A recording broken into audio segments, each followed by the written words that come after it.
Les Pasdaran jouent maintenant un rôle primordial dans l'économie. Tous les grands projets de construction nationaux sont entre leurs mains.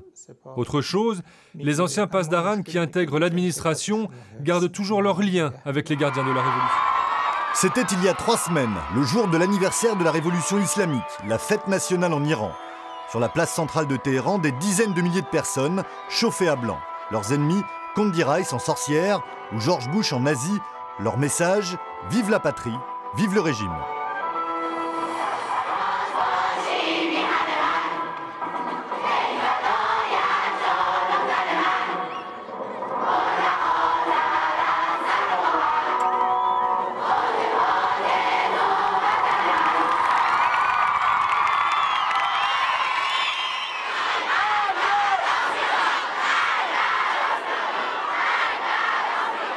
Une fête orchestrée par les Pasdaran, les gardiens de la Révolution islamique, une institution dans le pays. Ce sont eux par centaines qui assurent la sécurité. Et pour l'ambiance, il y a les filles de leur mouvement de jeunesse. Nous sommes chargés de protéger le peuple. Nous sommes le soutien du peuple. Notre rôle, c'est de défendre l'islam et le Coran. Bienvenue dans le monde opaque des Pasdaran, l'armée religieuse iranienne.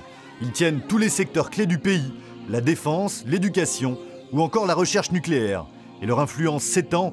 Pour la première fois, le président lui-même est issu des gardiens de la Révolution. Pourtant, les États-Unis menacent de les inscrire sur la liste des groupes terroristes, un coup porté au régime des mollahs. Ils disent que nous sommes des terroristes, mais c'est juste un prétexte pour bombarder l'Iran. Les Pasdaran sont là pour défendre le pays, mais ils sont aussi une grande entreprise. Ils peuvent intervenir dans tous les domaines de la société.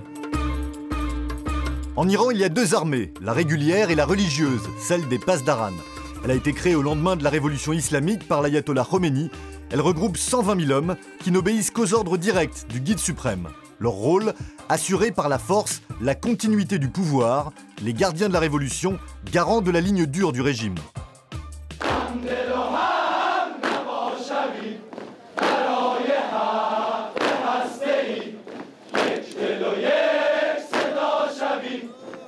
Le nucléaire, une obsession dans tous les discours et les chansons.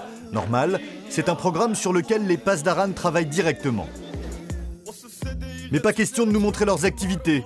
Les gardiens de la Révolution préfèrent mettre en avant d'autres bombes, leurs jeunes. C'est l'une des missions principales de l'organisation, l'embrigadement dès l'enfance. Nous sommes au plus grand club de karaté des jeunesses Pasdaran à Téhéran. La fierté du maître des lieux, c'est 60 martyrs morts à la guerre contre l'Irak et les photos de ses plus beaux combats. Sa méthode d'enseignement, prier en combattant.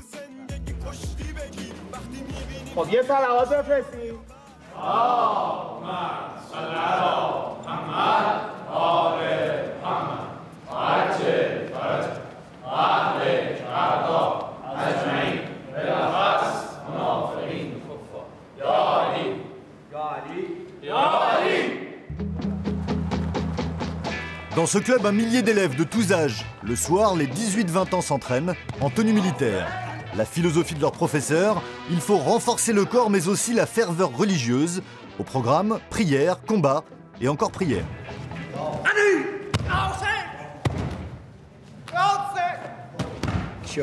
On crie les noms des imams Ali et Hussein pour nous donner de la force. Une méthode qu'il juge ultra efficace, lui-même à 70 ans, et de beau reste.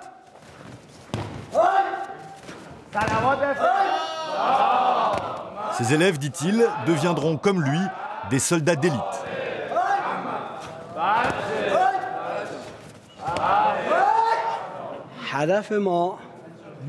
Notre objectif, c'est d'être au service de l'islam et de notre guide suprême qui doit dominer le monde. Tous ces jeunes sont prêts à tuer et à mourir en martyrs. Les Américains n'ont jamais rien pu faire contre nous, car nous servons le guide suprême et notre bombe, c'est notre jeunesse. Les Pasdaran ne se contentent pas d'enseigner l'islam et les arts martiaux à la jeunesse.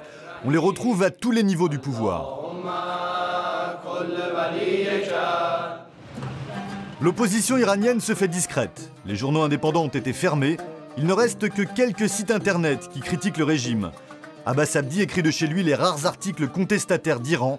Pour lui, les gardiens de la révolution sont les véritables maîtres du pays. Les Pasdaran jouent maintenant un rôle primordial dans l'économie. Tous les grands projets de construction nationaux sont entre leurs mains. Autre chose, les anciens Pasdaran qui intègrent l'administration gardent toujours leurs liens avec les gardiens de la révolution. Une armée, des mouvements de jeunesse et même des entrées dans l'administration et le business, les Pasdaran sont incontournables. Hossein Kanani est à la tête de l'une des plus importantes entreprises de construction iranienne. Il a bâti les plus grands ponts, les plus grandes routes, les plus grands buildings du pays. Regardez, ça c'est une photo de moi et Ahmadinejad. Sans surprise, ce bon ami du président est lui-même issu des Pasdaran. Il est fier de nous montrer ses photos souvenirs en treillis, à côté de l'imam Khomeini. Et s'il a quitté l'uniforme, il dit le porter toujours dans son cœur. Aujourd'hui, son entreprise prospère, le régime lui confie la plupart des grands marchés publics. Et il ne travaille pas seul, avec lui des sociétés étrangères, principalement occidentales, les sanctions internationales, il s'en moque. Si les Américains ne veulent pas travailler avec nous, on travaillera avec les Chinois. Sinon avec les Russes, ou sinon avec les Français. Par exemple, nous avons proposé à une société française de travailler sur ce projet. C'est un chantier à 150 millions de dollars.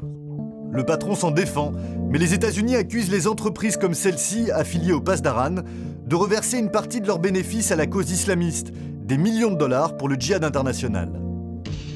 Officiellement, les gardiens de la révolution nient intervenir à l'étranger, mais ils sont très fortement soupçonnés de fournir en hommes et en matériel plusieurs groupes terroristes, au Liban, en Irak ou encore dans les territoires palestiniens. Nous avons rencontré Sadigeh Firouzzi, elle-même ancienne combattante et membre des Pasdaran. Devant son fils concentré sur des jeux vidéo, elle avoue avoir été directement candidate à la guerre sainte. Il y a 2 ans, j'ai adhéré à une organisation de martyrs volontaires. Leur objectif est de mener des actions kamikazes en Israël, de porter une bombe et de se faire exploser. Nous pensons que lorsque des hommes sont tués ou opprimés, n'importe où dans le monde, nous devons intervenir. Elle ajoute que le projet a finalement été abandonné. Mais elle nous montre le formulaire d'inscription. En haut, le sigle des Pasdaran. Plus bas, une adresse où écrire si l'on souhaite mourir en martyr. De quoi donner des arguments aux États-Unis qui menacent d'inscrire l'organisation sur la liste des groupes terroristes. Chose étonnante, Sadigeh Firouzzi veut nous présenter ensuite sa fille de 19 ans. On est loin des jeunes karatékas, candidats au djihad. Pega rêve plutôt d'une vie à l'occidentale. Tu aimerais devenir Pasdaran comme ta mère? Jamais. Jamais. Moi, si je devais me battre, je le ferais, mais pour la liberté de penser et de s'exprimer. C'est là la seule faiblesse des Pasdaran. De plus en plus d'Iraniens, notamment de la jeune génération, sont lassés par leur idéologie rigide et ses conséquences. La population souffre des sanctions internationales et de l'isolement du pays. Et les législatives dans 15 jours n'y changeront sans doute pas grand-chose. Ici, les élections sont strictement contrôlées par le régime, qui s'arrange pour que les ultra-conservateurs restent au pouvoir et que leurs soutiens les plus actifs, les Pasdaran, gardent la main mise sur l'Iran.